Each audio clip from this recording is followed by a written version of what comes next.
पेड़ों पर आ रही सांसों पर दुश्वारी, खास पेशकश लगातार आप हमारी देख रहे हैं। तमाम तरह के सवाल उठ रहे हैं कि आखिरकार किसके आदेश पर 1100 पेड़ काटे गए। इस पर हम चर्चा करेंगे। रजत मिश्रा मेरे साथ जुड़ चुके हैं, साइंस पॉलिसी रिसर्चर हैं आप। इसके अलावा राकेश सिंह संवाददाता हमारे साथ मौजूद हैं और ग्राउंड जीरो से गोपाल कृष्ण भी मौजूद हैं। बहुत स्वागत पहले तो रजत मिश्रा जी आपका भारत एक्सप्रेस न्यूज नेटवर्क पर। और पहला सवाल मैं यही लूंगा कि जिस तरीके से 1100 पेड़ काटे गए, तमाम तरह के यहां पर सुप्रीम कोर्ट ने सवाल उठाए हैं। पहला सवाल तो यही उठा है कि एलजी को किसने आदेश दिया। खुद अगर डीडीए के अध्यक्ष एलजी हैं तो आदेश खुद क्या एलजी ने दिया है, इस सुप्रीम कोर्ट ने भी सवाल पूछा है। उपाध्यक्ष को लेकर सवाल पूछा गया है। तो क्या वजह मानी जाए सबसे पहले पेड़ काटने को लेकर?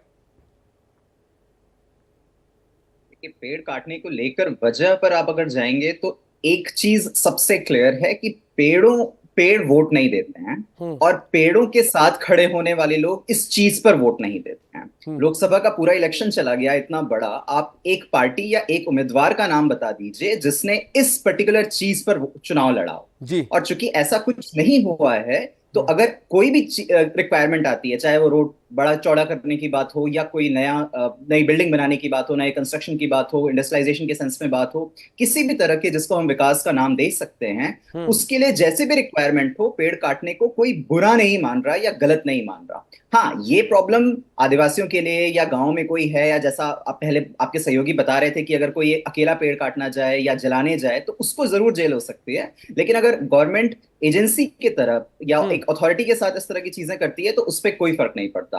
और सबसे खराब बात यही है जो आपने अपनी रिपोर्ट में बताया कि ये पेड़ पहले काटे जा चुके थे और उसके बाद परमिशन मांगी गई। क्या ये इतनी छोटी चीज है, जैसे हमने एक कुछ मिठाई खा ली और उसके बाद हम उनसे जाके परमिशन मांग रहे हैं? ये इतनी छोटी चीज बिल्कुल नहीं है, और वो भी दिल्ली जैसे एरिया में। और एक बात और हमें स्पेशली समझने की ये जरूरत है कि चूंकि सुप्रीम कोर्ट दिल्ली में है, इसलिए दिल्ली में हो रही इस चीजों को, या लेट्स से मुंबई में जब आरए का केस हुआ था, इन चीजों पर फिर भी लोगों की नजर चली जाती है और इस पर फिर भी हंगामा हो जाता है।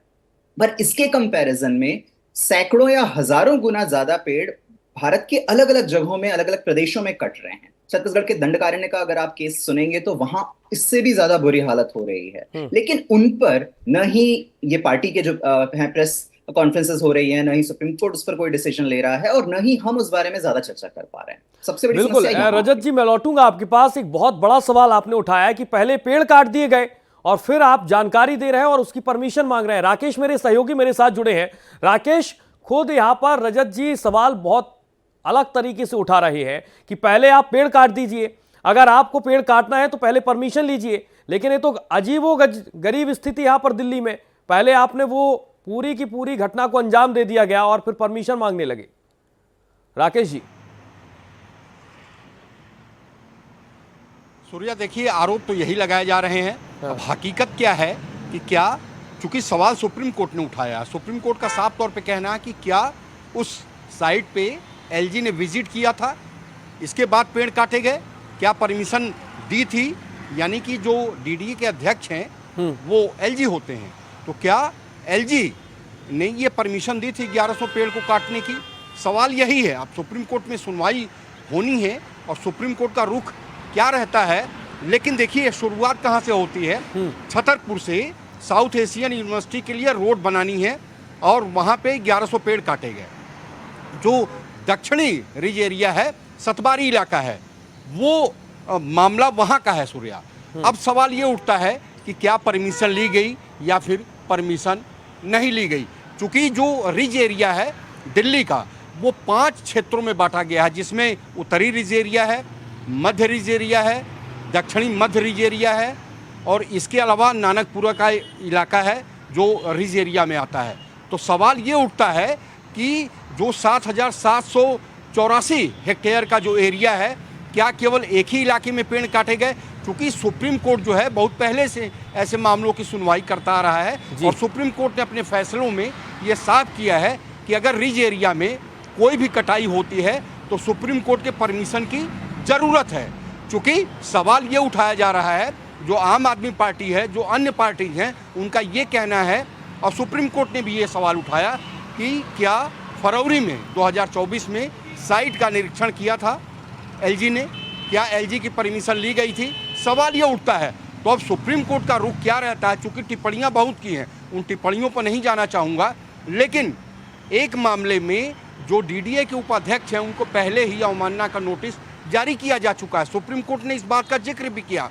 तो सवाल ये उठता है कि दिल्ली में तकरीबन 1,57,70,000 की आबादी है। अगर ऐसे ही पेड़ काटे जाते रहे तो जो कहा जाता है कि अगर पेड़ ना हो तो आदमी का जीना मुश्किल हो जाता है, ऑक्सीजन कहाँ से मिलेगी।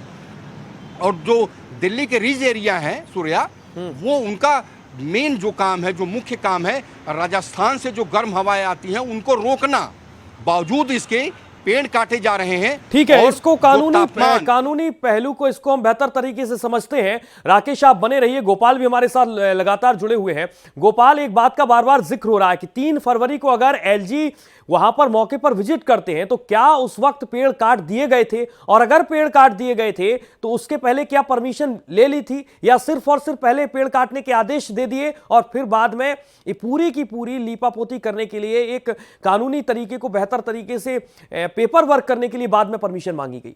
गोपाल जी बिल्कुल सूर्या, एलजी को लेकर के कई सवाल किए गए हैं यहाँ सुप्रीम कोर्ट से। सुप्रीम कोर्ट ने डीडीए के उपाध्यक्ष से पूछा है कि क्या 3 फरवरी को साइट का दौरा दिल्ली के उपराज्यपाल ने किया था, इससे संबंधित रिकॉर्ड सुप्रीम कोर्ट ने तलब किया है। सुप्रीम कोर्ट ने डीडीए उपाध्यक्ष से पूछा है कि आखिर कोर्ट के बिना अनुमति के कैसे पेड़ को काटा गया। साथ ही दिल्ली सुप्रीम कोर्ट ने यह भी कहा है कि सुप्रीम कोर्ट का जो आदेश है उसका यहाँ पर उल्लंघन हुआ है, और इस मामले में न सिर्फ डीडीए बल्कि फॉरेस्ट डिपार्टमेंट और बाकी जो बोर्ड है उसको भी शामिल किया जाएगा। और सिर्फ डीडीए के उपाध्यक्ष को ही नहीं बल्कि 3 अधिकारियों को सुप्रीम कोर्ट ने अवमानना का नोटिस जारी किया है, जवाब मांगा है। सुप्रीम कोर्ट ने फॉरेस्ट ऑफ इंडिया देहरादून को कहा है कि इस मामले में वो सर्वे करे और बताए कि आखिर कितने पेड़ काटे गए हैं, इसके आदेश दिए गए हैं। सुप्रीम कोर्ट ने अटॉर्नी जनरल ऑफ इंडिया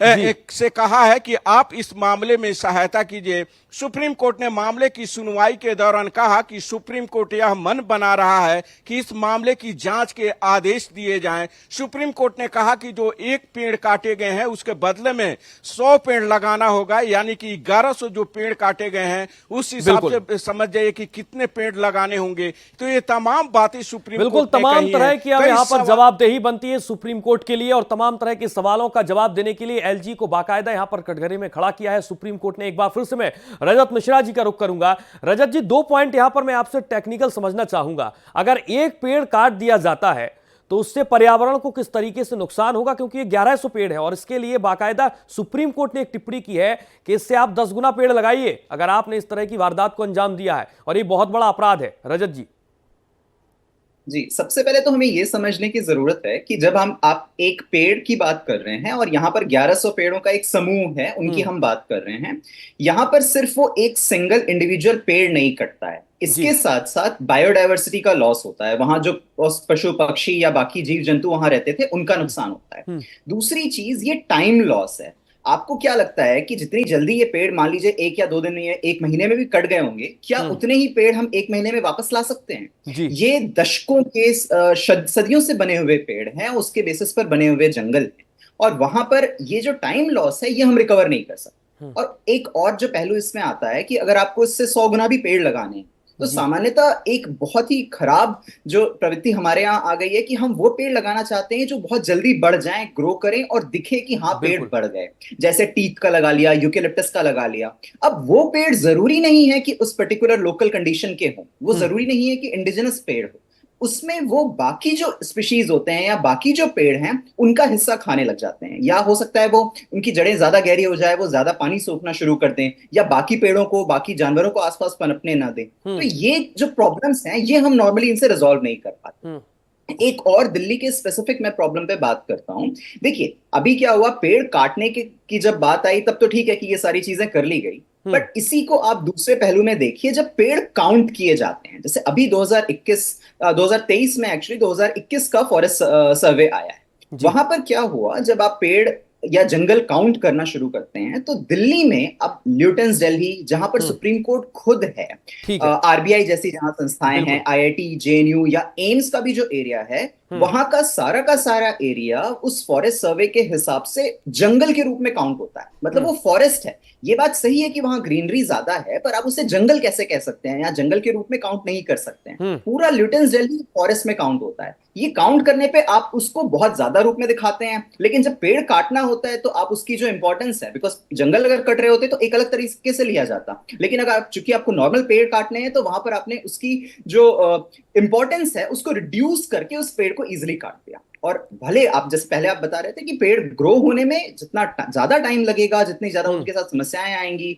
सिर्फ ऑक्सीजन की बात नहीं, वाटर लेवल है, दिल्ली का वाटर लेवल, बिल्कुल तमाम तरह के यहाँ पर पेच है और इन्हें समझना बेहद महत्वपूर्ण होगा। रजत जी बहुत टेक्निकल तरीके से समझाने की लगातार कोशिश कर रहे हैं। राकेश का एक बार मैं रुक करूंगा। राकेश, एक चैन है 1994, अगर ट्रीज एक्ट पर हम नजर डालें तो एक चैन है। अगर आप पेड़ को काटते हैं तो उसके लिए आपको वजह बतानी होगी। अगर आप जिस तरीके से बेमौसम बारिश हो रही है, अगर तूफान आता है तो उसके कारण आप पेड़ काटते हैं तो एक परमिशन लेनी होगी आपको। बाकायदा तमाम ऑफिसर हैं, ट्री ऑफिसर है, उसकी परमिशन लेनी होगी। तो क्या इन पर भी गाज गिर सकती है? इनसे पूछताछ हो सकती है क्या? इनको लेकर सवाल उठ सकते हैं क्या? राकेश। सूर्या, देखिए, अगर सार्वजनिक काम होता है, सार्वजनिक हित में कोई काम होता है, अगर वहाँ पेड़ काटना होता है तो अमूमन होता यही है कि बाकायदे परमिशन लेनी पड़ती है, इजाज़त लेनी पड़ती है सार्वजनिक काम से पहले। अब चूंकि यहाँ पे जो साउथ एशियन यूनिवर्सिटी है, चूंकि वहाँ रोड जानी थी, तो सवाल यही उठाया है सुप्रीम कोर्ट ने कि आखिरकार क्या एलजी ने परमिशन दिया। सवाल यही डीडीए के उपाध्यक्ष से उठाया है। तो सवाल यही उठता है कि देखिए, रिज एरिया, अगर मैं दिल्ली की बात करूं सूर्या, तो जो रिज एरिया जो 5 क्षेत्रों में बांटा गया है, वहां पे सुरक्षा के लिए प्रबंध किए गए हैं। मैं अपने कैमरा सहयोगी से कहूंगा जरा वो दिखाएं आपको कि देखिए, बाकायदे जो है लगभग 6 से 6.5 फीट की दीवार खड़ी की गई है।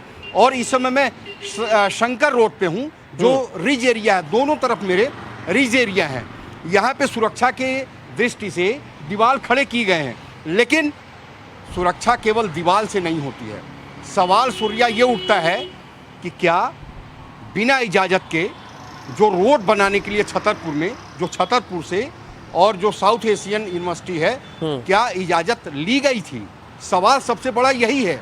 और सुप्रीम कोर्ट का जो सबसे महत्वपूर्ण सवाल है कि बिल्कुल सवाल यही है, और इसीलिए डीडीए के उपाध्यक्ष को सुप्रीम कोर्ट की तरफ से अवमानना नोटिस जारी किया गया है। गोपाल, एक बार मैं आपके पास आना चाहूंगा। जिस तरीके से अवमानना का नोटिस जारी किया गया है, तो जवाबदेही सबसे पहले डीडीए के उपाध्यक्ष की बनती है। डीडीए के उपाध्यक्ष बताएं कि उन्हें एलजी ने आदेश दिया था या फिर नहीं दिया था, और अगर नहीं दिया तो फिर यहां पर वन संरक्षण का जो एक्ट है, जिस तरीके से 1994 एक्ट को हम बार बार ग्राफिक्स के जरिए बता रहे हैं, उसकी तो खुलेआम धज्जियां उड़ा दी गई। जी बिल्कुल सूर्या, 1994 का जो एक्ट है जिसमें यह कहा गया है कि अगर पेड़ को कोई काटता है तो उसको सजा होगी और जुर्माने का भी उसमें प्रावधान रखा गया है। तो उस एक्ट का यहाँ पर जो है उल्लंघन हुआ है और उसमें जो जो लोग दोषी होंगे उसके तहत कार्रवाई की जाएगी। लेकिन सुप्रीम कोर्ट में एलजी का जरूर बचाव किया गया मनिंदर सिंह द्वारा, और कहा गया कि उस साइट का दौरा उस दिन दिल्ली के उपराज्यपाल ने नहीं किया था, बल्कि दूसरे साइट का दौरा किया गया था। और सबसे बड़ी बात है सूर्या की जब मामले की सुनवाई हो रही थी, उस समय सुप्रीम कोर्ट ने साफ शब्दों में कहा कि बिना सुप्रीम कोर्ट के आदेश के पेड़ कैसे काटे गए, क्योंकि सुप्रीम कोर्ट का दिशा निर्देश है कि अगर कहीं पेड़ काटे जाते हैं तो सुप्रीम कोर्ट के बिना आदेश के पेड़ कहीं भी नहीं काट सकते हैं। और यहां पर सुप्रीम कोर्ट के आदेश का पालन बिल्कुल नहीं हुआ है। सुप्रीम कोर्ट के आदेश का पालन नहीं हुआ, और सबसे बड़ा सवाल यह है कि अगर किसी ने आदेश नहीं दिया तो यहां पर तमाम तरह के नियम कानून और खास तौर पर 1994 का जो एक्ट है उसकी खुलेआम धज्जियां उड़ाई गई है। एक बार मैं रजत जी का रुख करूंगा। रजत जी, एक बात तो साफ है कि अगर आदेश नहीं हुआ तो खुलेआम आपने धज्जियां उड़ा दी, लेकिन इसके लिए सबसे ज्यादा दोषी अगर किसी को माना जाएगा तो वो किसे माना जाएगा, एलजी या फिर वाइस प्रेसिडेंट? ये तो अब सुप्रीम कोर्ट को ही तय करना है कि इसके लिए कौन दोषी है। पर इंपॉर्टेंट बात यही है कि उस पर क्या एक्शन अब लिए जाते हैं। क्या सिर्फ उनको एक चेतावनी देकर छोड़ दिया जाता है, या इसको इतना ज्यादा सीरियसली लिया जाता है कि आगे इस तरह की दिक्कतें ना आए? क्योंकि इतना तो साफ है कि सिर्फ एक व्यक्ति की रिस्पॉन्सिबिलिटी नहीं है। मान लीजिए अगर उन्होंने आदेश भी दिया होगा तो भी उसके लिए जो प्रॉपर तरीका है, बिकॉज जो आम इंसानों के लिए लागू होता है वही बाकियों के लिए भी वो चीज बैठनी चाहिए। और इसलिए इंपॉर्टेंट होता है कि आप वो पूरा प्रोसीजर फॉलो करते, उस पर परमिशन मिल जाती है, और परमिशन के बाद अगर ये काटा जाता तो इस तरह का हल्ला भी नहीं मच रहा होता। तो ये जरूरी है कि सबसे पहले तो ये सुप्रीम कोर्ट आइडेंटिफाई करे, या तो वो अपने अंडर में कोई जांच बैठाए या एक प्रॉपर निष्पक्ष जांच करे और उसके हिसाब से फाइनलाइज करे। और अब चूंकि वो पेड़ कट चुके हैं तो दो चीजें, एक तो इसके लिए आप अब क्या करने वाले हैं, और बिल्कुल। उसमें भी ये ध्यान रखते हुए कि कौन से पेड़, किस तरह के पेड़ और कहां पर लगाए जाएंगे, और साथ ही साथ ये इंश्योर करते हुए कि ये आगे जब महत्वपूर्ण इस तरह की पॉइंट कोई आपने यहां पर बताया है कि जो पेड़ हैं वो तो कट चुके हैं, लेकिन कहां किस तरीके के पेड़ लगाएं जी सबसे ज्यादा महत्वपूर्ण हो जाता। बहुत शुक्रिया साइंस पॉलिसी के रिसर्चर हमारे साथ जुड़े रजत मिश्रा जी, बहुत शुक्रिया आपने भारत एक्सप्रेस के लिए समय निकाला। राकेश सिंह हमारे संवाददाता हमारे साथ जुड़े, बहुत शुक्रिया आपका। और दिल्ली से गोपाल कृष्ण ने कानूनी पहलू को यहां पर समझाया पेड़ों की कटाई को लेकर, बहुत शुक्रिया आपका गोपाल तमाम जानकारी के लिए। लेकिन सबसे बड़ा सवाल यह है कि आखिरकार जिस तरीके से तमाम तरह के सवाल एलजी को लेकर उठ रहे हैं उसके पीछे की वजह क्या है, और अगर पीछे की वजह सिर्फ और सिर्फ आदेश नहीं दी गया तो सीधे तौर पर क्या वाकई में यहां पर 1994 एक्ट की जो पेड़ों की कटाई को लेकर बनाया गया उसकी सीधे तौर पर और तमाम तरह की धज्जियां उड़ाने में कोई कसर नहीं छोड़ी गई। फिलहाल हमारी खास पेशकश पेड़ों पर आ रही सांसों पर दुश्वारी पर इतना ही। आप देखते रहिए भारत एक्सप्रेस।